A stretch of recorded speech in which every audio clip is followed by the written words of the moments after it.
Amici bellini, ho notato che il video di ieri, insomma, e vi ringrazio perché l'avete guardato, è un pochino pesante, quindi vi voglio portare una frescata di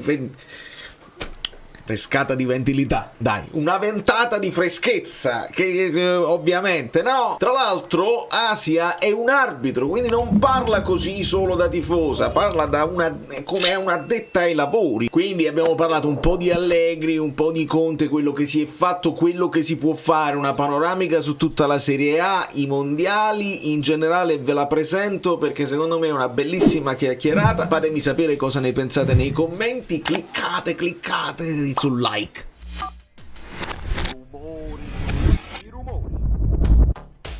Amici bellini, dai diamanti non nasce niente, ma da una live rumorosa in un'altra piattaforma una cosa così può nascere una bella chiacchierata sul Napoli e sul calcio con Asia Telese. Benvenuta. Grazie, ciao a tutti. Asia, ci conosciamo, insomma ci siamo conosciuti, volevo presentarti in una situazione scomoda, ci siamo conosciuti. In effetti sì, si è dovuto urlare, ma qui invece siamo molto più calmi, siamo molto più rilassati e possiamo farci una chiacchiera. Prima di tutto, ti manca il Napoli? L'estate per me è dura, non so te, ti manca il Napoli? Stai guardando i mondiali? Ovviamente sì.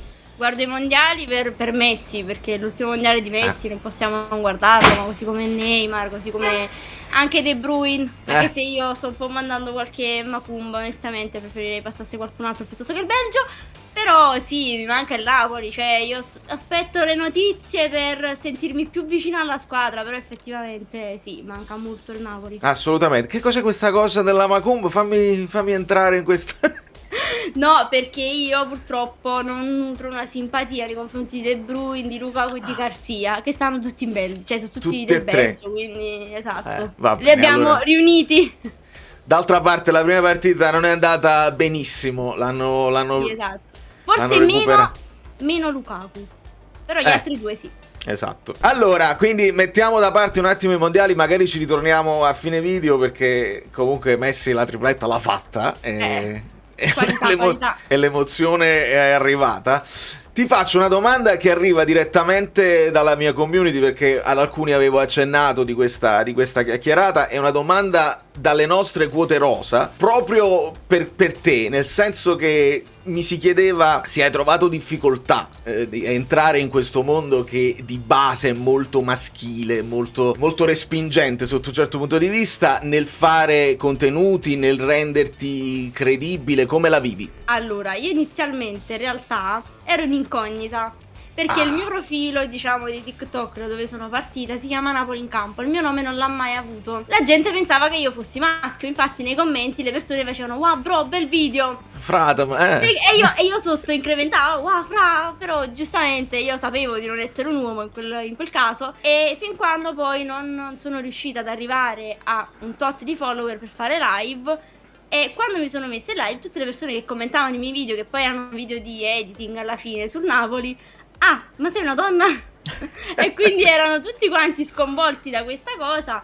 Però inizialmente devo dire la verità, su TikTok ho una community fissa con molti di loro, ho fatto il fantacalcio, ci sentiamo tuttora, siamo veramente diventati un piccolo gruppetto, che poi io dico sempre, non erano tanti, anche se poi io arrivo a fare live alle 3 di notte con 80-90 persone, raccontavo la mia vita e loro si divertivano così, perché poi una certa finiva il Napoli, che cosa avevi di più? 90 minuti l'avevi raccontati, giustamente, prima dei 90 minuti lo stesso parlavi, dicevi la formazione, però poi giustamente le persone volevano entrare un po' più nel personale. Chiaro. E loro hanno creato, diciamo, questa piccola community dove noi eravamo anche un gruppo, e la maggior parte erano ragazze, devo dire la verità, tutte di parte, giustamente, però sei coraggiosa, sei brava, parli bene. Coraggio. Però sì, alla fine non è tanto il coraggio quanto la passione, alla fine noi ci muoviamo tutti su una direzione che è quella del Napoli. Quindi per il Napoli ci prendiamo anche gli insulti, non fa niente. Allora, noi ovviamente io in descrizione metto tutti i tuoi riferimenti, così potrete tutti seguire Asia nelle sue cose. Passiamo al Napoli, poi alterniamo anche per conoscerci meglio. Salutiamo Conte, io mi sono messo, non di proposito, ma insomma la mia maglia di saluto. Ecco qua, io ce l'ho qui. Ah, vedi? Nessuno mi muove, io sono una contiana di ferro. E sarai vedovella? Un pochino, però sono anche pro Allegri, quindi Ok. io ho voglia di addormentarmi il pomeriggio, va bene? Mi piace il non gioco. No, e questa era proprio la domanda, nel senso che io ho seguito un pochino quando si sono fatte più insistenti le voci di Allegri, ho visto un pochino il tuo punto di riferimento, il tuo punto di vista, e volevo che mi trascinassi un pochino verso la positività, perché io sono rimasto un pochino male della scelta. Ma Dimmi la tua su Allegri, dacci un pochino di speranze positive, non lo so, dimmi. Ma guarda, io l'ho sempre detto, lo reputo il perfetto erede di Conte. Sappiamo quello che ha fatto alla Juve. Vai, che sei il degno erede di tuo nonno e di tua nonna.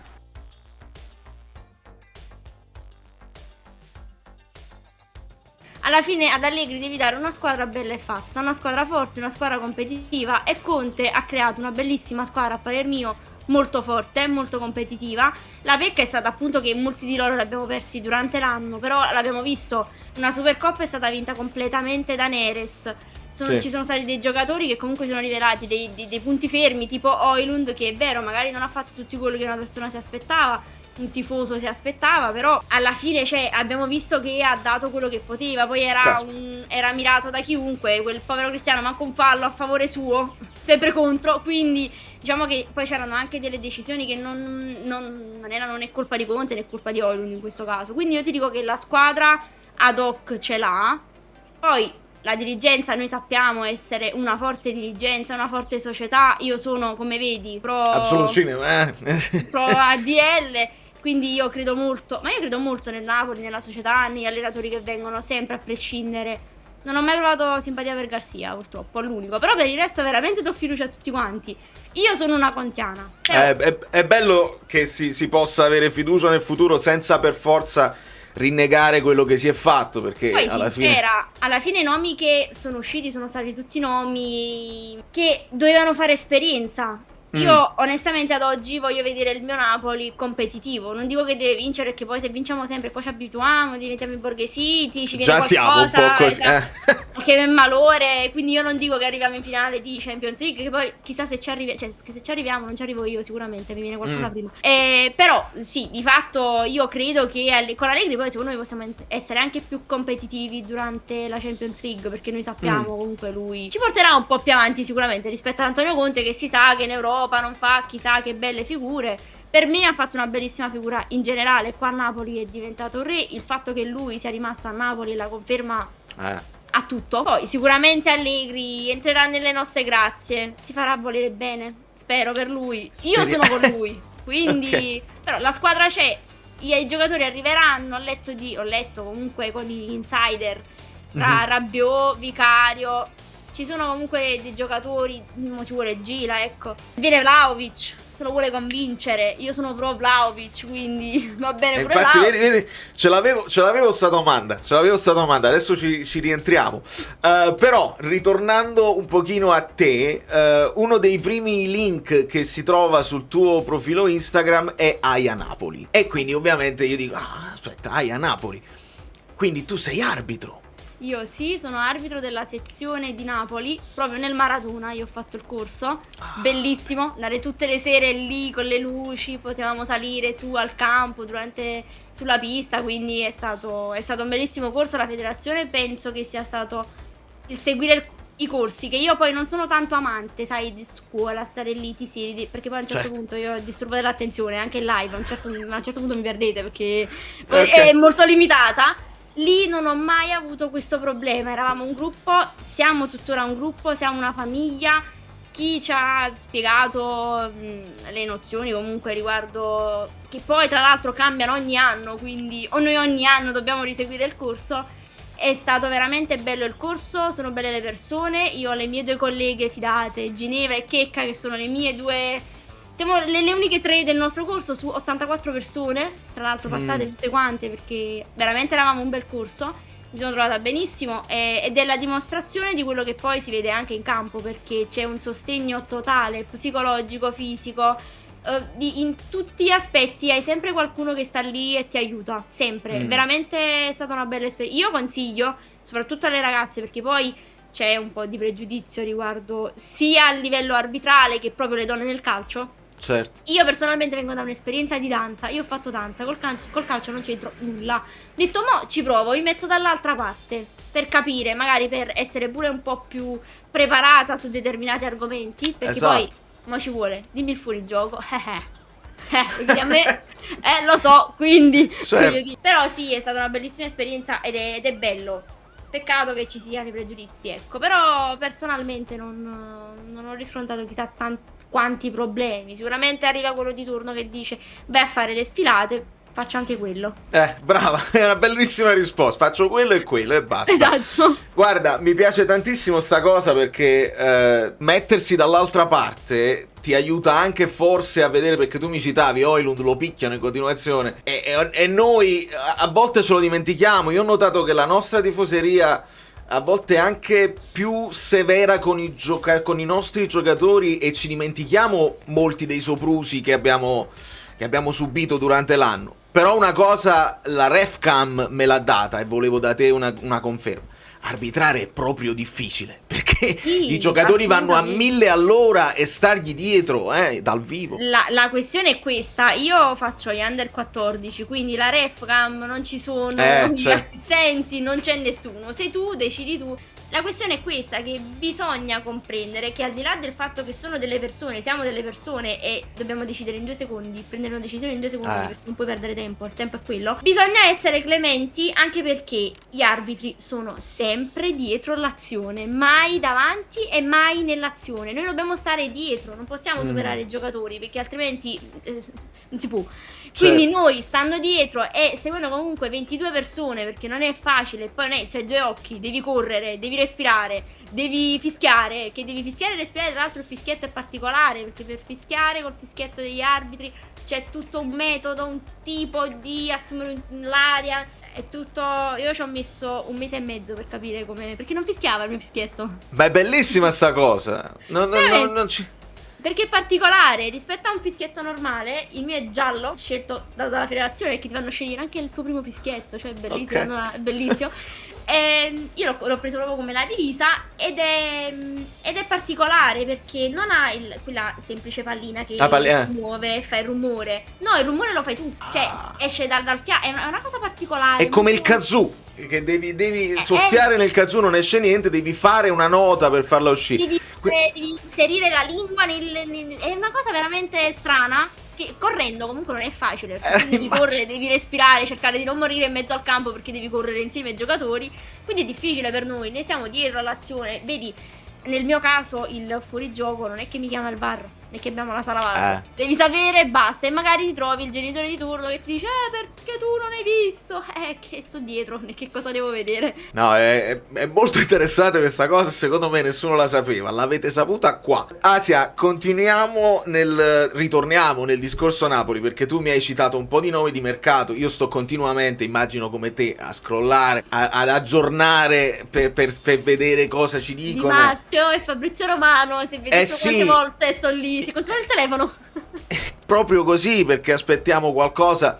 Tra l'altro non abbiamo nemmeno ancora l'ufficialità di Allegri. Immagino che non succederà niente di folle, perché sarebbe folle. Non spero, perché poi mi viene mi viene una tristezza, non faccio più live, se non mi viene, cioè, perché poi me l'aspetto, perché Allegri, De Laurentiis è così, ti sorprende, fa il colpo da cinema e poi sente palladino e quindi no, vorrei evitare questi. Che poi è l'unico che è rimasto praticamente a piedi. Sì, no, c'è anche Pioli. Ah, non lo avevo proprio considerato. Quelli là. Nemmeno noi. Va bene.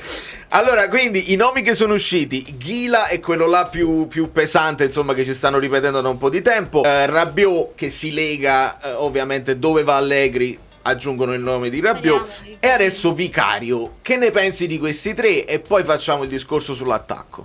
Allora, su Vicario io ti dico ci sta, perché purtroppo io non apprezzo Milinkovic-Savic. Quindi io farei fuori Milinkovic-Savic piuttosto che Meret, perché tenendo Meret. Sì, assolutamente. A parte che Meret, secondo me, io avrei tenuto Caprile, cioè, per farti capire, proprio per non arrivare proprio a spendere i soldi per Savic, perché io a Savic non lo sì, è forte con i piedi, per il resto dà la sicurezza che ti dà un Meret. Meret è particolare perché ha il suo carattere un po' chiuso, ma non mi dà la stessa sicurezza. Cioè, io fece quell'uscita durante Napoli-Parma su chi era del Prato, non mi ricordo, ma mi viene un attacco di panico. Dove Eh. vai in mezzo al campo? Perché te ne vai? Non lo fare mai più. Quindi no, io non ho la stessa sicurezza che ho con Meret. Poi io sono, mo ci vuole, sono troppo dipendente, io li voglio troppo. Allora, perché io li apprezzo come se fossero miei parenti. Cioè è come se vedessi mio fratello in campo, in TV. È la stessa cosa. Io li amo, io non ci posso fare niente. Io sono pro, ma guarda qua. Chi ci sta? bellissimo. Matteo Politano. Perché io ho proprio un affetto nei confronti loro. Io poi li lascerei tutti, fare tipo quelle rose di 47-50 giocatori. Pur Siamo di non a 46. di non farli andare via. Però sì, nel caso di Meret Milinkovic, io cedo Milinkovic, tanto costa anche un pochino di più da quel che so, quindi date Milinkovic Savic che con i piedi è bravo, ma tutto il resto non si muove da lì. È un palo così come i pali della porta, uguale. Ah, proprio sta tranciando, Sì, vai sì, Asia. no, non ce la faccio. Mentre Meret a me dà più sicurezza, è il portiere degli scudetti, sappiamo quanto ha dato al Napoli. Io non credo minimamente a quello che è uscito fuori, non credo che lui sia assolutamente no, ne sono fermamente convinta. Quindi ti direi Vicario ci sta, fuori Savic, assolutamente. Per Gira pure ti dico, mi piace, è un nome. Allora, io ho un'idea sui giocatori, così come quando dicono di Dodò per Di Lorenzo. La mia idea è quella che prendi un giocatore e metti in un'altra diversa da quella dove si trova in questo momento. Certo. Perché Gira sta alla Lazio con una società, i tifosi che non va. Gira a Napoli può fare bene? C'è qualcuno che può valorizzarlo? O è meglio tenere Rachmani e Buongiorno che già conoscono l'ambiente? Stessa Perché cosa tu Dodò. consideri stai considerando Ghila come il sostituto poi di un altro che parte. Penso che qualcuno sì debba andare Perché via. sono tanti. Perché sono tanti in effetti. Poi torna anche Rafa Marina. Alla fine l'unico che se n'è andato è Juan Jesus. Che Esatto. ti dirò, io Juan Jesus lo voglio nella dirigenza, nello staff del Napoli. Sono con perché te al 100%. oltre all'affetto che provo, e poi è sempre stato disponibile, presente, si vegge insulti, poverino. Mai una È parola di fuori quelle posto, in attesa del suo Esatto. turno. Poi è soprattutto una di quelle persone che difende a spada tratta la città e la squadra, che è quello che rispecchia un napoletano normale. Quindi io ti dico, Juan Jesus tutta la vita nello staff, io propongo. Bene. Guarda, ma sono usciti tanti nomi, tipo Hamsik, Cavani che adesso è svincolato io ho iniziato a seguire il Napoli per Cavani, tra l'altro, perché dicevano che assomigliava a Cavani, quindi non so la somiglianza dove vabbè, c'era questa somiglianza. Colore dei capelli. Poi il caschetto, Bucchi lo sa. E quindi io ti dico che Juan Jesus secondo me è la persona adatta nello staff del Napoli, può caricare la squadra, conosce l'ambiente, conosce la squadra, quindi io sono pro Juan Jesus. Però sì, determinati giocatori secondo me li devi mettere in un contesto. Un Rabiot che comunque ha qualche esperienza in più, già è stato al Milan, per me a Napoli può fare bene. Poi sempre che si ritorna sul fatto che deve sostituire qualcuno che va via. Se va via Anghissa devi prendere un top giocatore con esperienza. Sì. Non puoi prendermi un Frattesi ad esempio. Sono Te d'accordo. l'ho preso insulti per questa cosa. Perché io ho detto, ma perché secondo me Anghissa ha una velocità, uno scatto fisico, una potenza fisica che Frattesi se la sogna, altrimenti la panchina non la farebbe. E tutti quanti, ma dove lo vedi forte Anghissa? Dove è veloce Anghissa? Perché Anghissa non è veloce, tiene una coscia di 8 metri, se non corre lui chi deve correre? Anghessa ha fatto un salto in avanti prima con Spalletti che ha cominciato a diventare dominante, poi con Conte ha aggiunto anche gol. Il problema di Anghissa era semplicemente un problema fisico, adesso capire se riesce a dare continuità e a tornare a quei livelli, ma è uno dei più dominanti in Serie A senza Sì, alcun dubbio. assolutamente. Però tu immagina un centrocampo Rabiot, McTominay, Lobotka. Cioè, Sì, in giocata abbiamo cioè. vinto. Perché poi si è capito che se hai il centrocampo forte vinci, perché alla fine segnano più loro che gli attaccanti. Questo è vero. In Serie A. Ce ne stiamo accorgendo anche nei fantacalci che tu compri, Esatto. spendi per gli attaccanti e non ti segnano mai. Così. Guarda, ti do una chicca. Sai che è stato il mio pupillo al fantacalcio quest'anno? Solo uno. Perché poi sono amante delle bandiere. Ok. Mimmo Berardi. Io ho un amore per Mimmo Berardi perché lui non si è mai, non si è mai spostato dal Sassuolo e perché è un giocatore dominante. Poi lascia stare che il Sassuolo comunque nel complesso ha avuto le sue cadute, però per me lui è uno di quei giocatori adatti per determinate così come vedo anche Matteo Politano, perché per me Matteo Politano è una bandiera del Napoli, per me non va via. Che tra l'altro Quindi all'epoca si alternavano e poi assolutamente. Abbiamo parlato degli attaccanti, tu mi hai citato Vlahovic e io non so se la community è al corrente, quelli più attenti, insomma, io l'ho sempre apprezzato Vlahovic. nonostante poi abbia avuto dei momenti, insomma, così va inserito anche quello nel contesto in cui si è trovato. Però non lo so, insomma, se ce lo possiamo permettere, se lui ha velleità di grandissimi ingaggi che alla Juve non gli hanno dato. Sì, esatto, il problema è stato l'ingaggio, quindi... Però sì, io ho sempre creduto in realtà due. Moise Kean al Napoli e Vlahovic al Napoli. Sono sempre stati i miei due sogni. Perché secondo me sono quegli attaccanti puri che a Napoli possono fare bene. Perché c'è bisogno del centravanti puro, dell'attaccante puro. E Vlahovic è uno di quelli che secondo me ha più esperienza. Il problema di Moise Kean secondo me è un po' la testa. Il fatto che comunque... Quindi io ti prendo Vlahovic, che secondo me è un grande uomo, un grande professionista, un grande atleta. Per me Vlahovic al Napoli, insieme a Højlund, abbiamo vinto.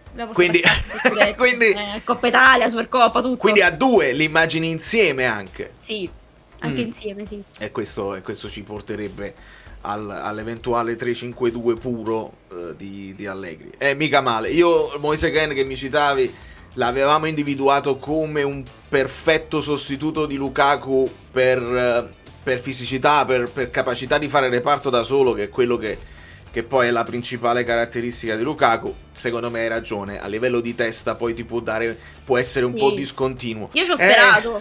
Io mettevo le foto con l'edit con la maglia sua con la maglia del Napoli di Moise. Già stavo lì sul sito a spendere 200 euro per maglietta di Moise Kean. Cioè, là, solo che è un po' come... È saltata la luce, aspetta. Questa è una cosa alla Guido Gentile, poi ti spiego che cos'è, bellissimo.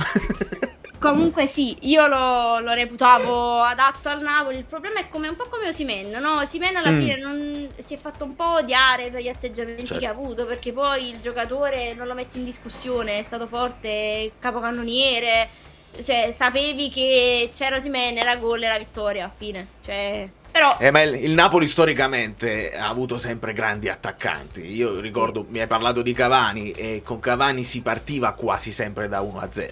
Cioè, sapevi che bene o male gliene potevi dare 1, 2, 3, alla terza faceva gol. Poi abbiamo avuto Higuaín. Motivo per la quale qualcuno arriva qui e vuole rubare i giocatori, tipo la Juve. Vero che noi abbiamo preso gli allenatori, però siamo sempre puri giocatori casuali, perché Kvaratskhelia era un giocatore a caso, nessuno lo conosceva, adesso... Capito? Che cosa vuoi dire? E intanto loro... perché poi Higuaín e poi ci vogliamo prendere Osimhen. Non le avrete. Non le avrete perché noi abbiamo un grande presidente che non fa rinforzare le altre squadre, piuttosto li manda altrove i nostri. È capace di portarli in Arabia pur di non darli in Italia. Perché con Higuaín invece fu così, e quindi là è rimasto probabilmente scottato dalla cosa. Intanto magari si fanno il giro largo, perché mentre mi parlavi mi veniva in mente, si volevano prendere Sarri passa prima per il Chelsea e poi se lo prendono. Idem Spalletti passa per la nazionale e poi se lo prendono. Le ultime notizie a me fanno stringere il cuore, perché sento si è parlato di Lobotka, di Anghissà, si sono parlati tante di loro, e adesso si parla di Elmas, che Spalletti farei un gesto scurrile. Ecco, per Lobotka. A chi ve lo dà Lobotka? Ma avete perso la testa. Io non hanno capito che io vado a cassare il turno e mi attacco fuori al cancello. No, Lobotka no. Attacchi lui così. No, assolutamente. Guarda, Elmas, ti dirò, ci sta. Dispiace perché lui è molto... Ma io sono sicuro che Elmas, se andasse alla Juve, non cambierebbe la fotoprofilo.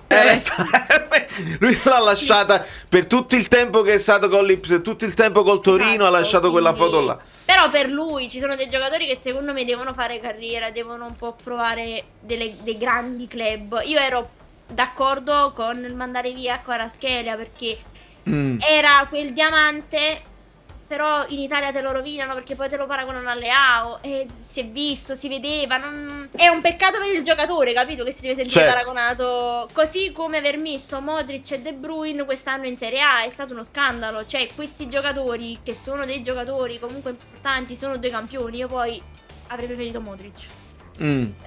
Però sono dei giocatori che hanno fatto la storia nelle loro squadre, li devi mettere in un contesto dove poi vanno magari a vedere che l'Inter può comprarsi la partita e quella, cioè sono veramente degli scandali che magari succedono anche in Premier, che noi non vediamo perché magari guardiamo la partita e basta, ecco, non ci siamo dentro. Anche su Simeone, cioè secondo me anche Simeone, nonostante io veramente ci sono rimasta molto male, non nego che per Simeone Raspadori la lacrimuccia È stata per loro e non per Kvaratskhelia, cioè per farti capire. Però sono dei giocatori che meritano di avere spazio.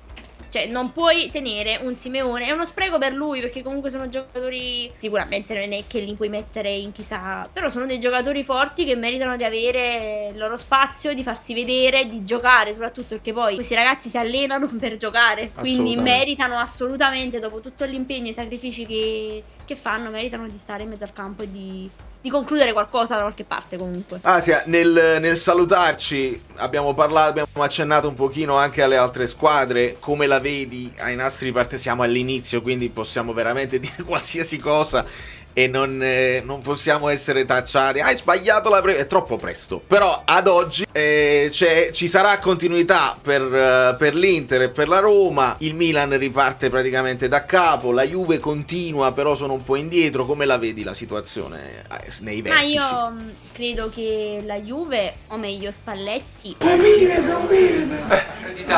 sembra quasi che sai, poco. Allora,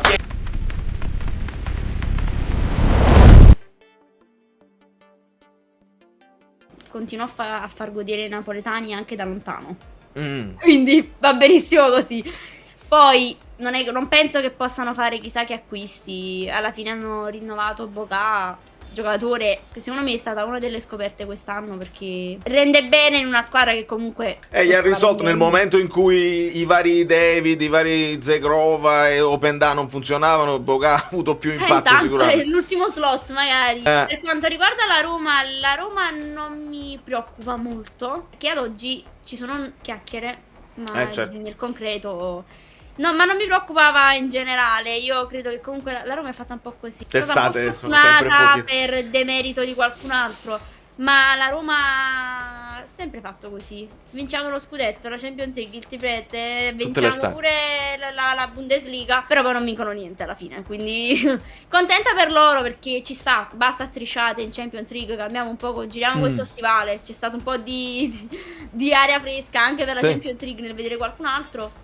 E l'Inter sicuramente continuerà il suo cammino, ma ti dirò, faccio una domanda nella tua intervista. Chivu può veramente fare quello che ha fatto quest'anno con una squadra già formata da Inzaghi? Ecco, quindi nella continuità che lui ha dato, perché in effetti Chivu è entrato senza stravolgere niente, quindi è andato un pochino sulla scia di quello che era l'Inter inzaghiana, e adesso è chiamato a metterci del suo. Questo più o meno molti andranno via sicuramente. Già penso qualche nome importante tipo Thuram, qualcuno andrà via. Devono fare dei soldi, altrimenti a palestra non lo possono mai prendere. 60 milioni se non cacciano qualcuno. Questo è sicuro. Però 20 ne prendono da Dumfries, però non bastano. Esatto. Sono pochi, l'hanno proprio regalato secondo me Dumfries a 20, che per il Real Madrid sono come comprare un pacchetto di fazzolettini così. Però sicuramente io credo che debba mettere il suo quest'anno, e che quest'anno ci siano dei rinforzi anche di altre squadre. L'anno scorso i big match non li ha vinti, per il semplice fatto, no? Perché poi lo scudetto non si vince con i big match, questo lo sappiamo, ma non li ha vinti perché non ha la stessa esperienza di quelli che erano nelle panchine con i big match. È vero. Nonostante il Napoli non stesse in una posizione del tutto, abbiamo vinto in casa, da loro abbiamo pareggiato. Certo. Col Milan non hanno vinto nessuno dei due derby, quindi è da vedere. Sicuramente lui ci ha messo il suo a livello psicologico, li ha un po' rivitalizzati questi giocatori, poi lui comunque è uno del triplete, quindi conosce l'ambiente. Però secondo me a livello di gioco non è stato molto, non ha cambiato quasi nulla, ed è per questo che qualora non cambiasse nulla, ormai in Serie A sanno come gioca. Chi si sta rinforzando può benissimamente schiacciarlo in qualche modo. È molto interessante anche questo punto di vista. Io scrollo per vedere se ci sono notizie dell'ultima ora da commentare, per salutare, prima di salutare. C'era Vicario. L'ultima che ho letto è stata Gaetano, che non ci in teoria non ci compete. Esatto, ci tocca particolarmente come però cosa. Dal Cagliari Giuntoli lo chiama per Sarri, quindi in qualche modo c'è del Napoli sullo sfondo. Gaetano 20 milioni mi sembrano un po' tanti. Un po' tantini, però in Italia ad oggi solo noi facciamo queste cose, sinceramente. Paghiamo dei prezzi altissimi per dei giocatori che non meritano, perché poi già stanno in Serie A, quindi voglio dire, meritano comunque una parte. Però un po' come il discorso dei 40 milioni per Lucca. Mamma mia. E cioè alla fine è stato più quello, vedi come ti dicevo prima, la questione prendi un giocatore e mettilo in una situazione diversa da quella da dove parte praticamente, perché alla fine Lucca non ha fatto male, perché è un giocatore che ha subito la pressione di una piazza con uno scudetto sul petto, di una piazza che è calorosa. Sappiamo che poi adesso tutti i napoletani pretendono di vincere la Champions League e si aspettano magari, non lo so, in attacco, un nome totalmente a caso, chi vogliono Bellingham, vogliono Lewandowski, si aspettano questi nomi qui. E questo imborghesire del tifoso napoletano sicuramente non ha aiutato Lucca, che è stato criticato dal primo momento in cui ha messo piede a Napoli, perché costava troppo, già ancora prima di iniziare. È il costo, sì. Come quelli che hanno fatto la petizione per non far venire Allegri. Tu che ne sai se fa male, se ancora devi vedere il campo? Parla il campo. Non l'ho fatta la petizione. No. Non l'ho firmata, non l'ho fatta io la petizione. Però sono ancora un po' preoccupato, devo ammettere. Però no, questa è una sponsorizzazione per Lucca importante. Siamo convinti entrambi che Lucca può fare bene in un'altra squadra, quindi se qualcuno avesse intenzione di fare un investimento su un giocatore italiano comunque che ha fatto esperienze all'estero, 2 metri, quindi c'è un giocatore enorme. Questo giocatore forte, se volete ve lo porto io, che nella mia macchinina non ci entra nemmeno perché è alto, quindi lo porto io in Spagna con la macchina. Perfetto. In America sull'acqua, volo, faccio qualcosa. Lo vado a prendere poi all'aeroporto qua dietro. Sì, assolutamente. Signore e signori, Asia Telese, grazie mille per questa bellissima chiacchierata. Grazie a te per avermi invitato a fare questa chiacchierata sana, questa chiacchierata che le persone possono ascoltare. Esatto, in attesa di ritrovare il nostro Napoli, ci andiamo a vedere partite del mondiale più o meno emozionanti. A presto. Ascolto.